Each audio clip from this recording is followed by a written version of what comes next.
খসড়া তালিকাতে নিখোঁজ 10 জন বাসিন্দা, আতঙ্কে ঘুম উড়েছে দুর্গাপুরের নতুন পল্লীর বাসিন্দাদের। ফর্ম জমা দিলেও কেন নেই নাম? নির্বাচন কমিশনের গাফিলতির অভিযোগ করছেন তারা। আপনারা জানেন যে গতকালই খসড়া তালিকা প্রকাশ হয়েছে। এসআইআর এর খসড়া তালিকা প্রকাশের পরেই দুর্গাপুরের নতুন পল্লীর বাসিন্দারা তারা চিন্তায় পড়েছেন, কারণ সেই এলাকার 10 জন বাসিন্দা, তাদের নাম নেই খসড়া তালিকাতে।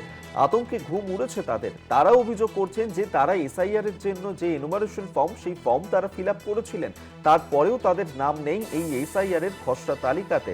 আর যা নিয়ে উদ্বেগে দুর্গাপুরের নতুন পল্লীর প্রায় 10 জন বাসিন্দা। কেন নাম নেই ফর্ম পূরণ করার পরেও, সেই প্রশ্নই তারা করছেন। নির্বাচন কমিশনের গাফিলতির কারণেই এই ঘটনা, এমনটাই অভিযোগ করছেন তারা। দুর্গাপুরের নতুন পল্লীতে সেখানে এই ঘটনা ঘটেছে। আপনারা জানেন যে গতকালই এসআইআর এর খসড়া তালিকা প্রকাশ করা হয়েছে, আর সেই খসড়া তালিকাতেই নাম নেই 10 জন বাসিন্দার, আর যা নিয়েই আতঙ্কে দুর্গাপুরের নতুন পল্লীর বাসিন্দারা। আমরা এই নিয়ে আরো কথা বলবো। সঞ্জীব সুই আমাদের সঙ্গে টেলিফোনে রয়েছেন প্রতিনিধি। সঞ্জীব, ফর্ম পূরণ করেছিলেন কিন্তু তারপরেও খসড়া তালিকাতে নাম নেই, কি অভিযোগ করছেন এই বাসিন্দারা?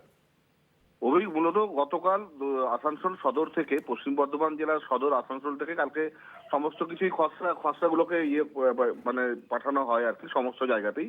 তেমনি দুর্গাপুরেরও বিভিন্ন, দুর্গাপুর পূর্ব, দুর্গাপুর পশ্চিম বিধানসভার বিভিন্ন জায়গাতেও বিএলওরা যে সমস্ত তালিকা দিয়েছিলেন সেগুলো সেটা প্রকাশ করা হয়। এতে দেখা যায় যে দুর্গাপুরের 14 নম্বর ওয়ার্ডের নতুন পল্লী এলাকাতে 10 জন বাসিন্দাকে নিখোঁজ দেখাচ্ছে।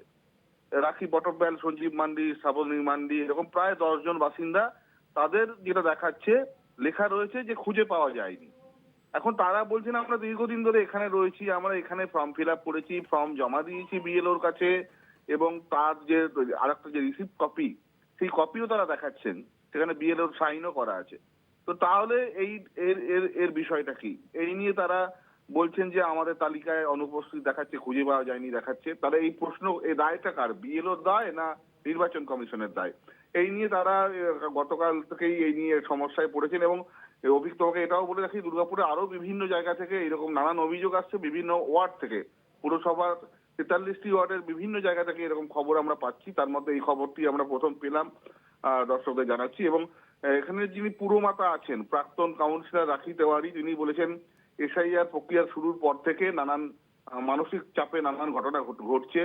ফর্ম জমা দিয়েও নিখোঁজ দেখানো সম্পূর্ণ নির্বাচন কমিশনের দায়। কিন্তু স্থানীয় বাসিন্দারা বলছেন শুধুই কি নির্বাচন কমিশনের দায়? এখানে কি বিএলওর কোনো দায়ভার নেই? বা এলাকাতে বিএলওদের সঙ্গে যারা বিএলএ যারা ছিলেন, তাদের কি কোনো দায় নেই? তারা কি ঠিক মতো ভাবে করেনি? এই নিয়ে তারা সংশয়ের মধ্যে রয়েছেন। যদিও পুরো বিষয়টা দুর্গাপুরের মহকুমা শাসককে জানানো হয়েছে, তিনি সংযুক্ত থাকার নির্দেশ দিয়েছেন এবং এগুলো নিয়ে তদন্ত শুরু হয়েছে। অভিক। ধন্যবাদ সঞ্জীব। সঞ্জীব সুই আমাদের সঙ্গে টেলিফোনে ছিলেন প্রতিনিধি।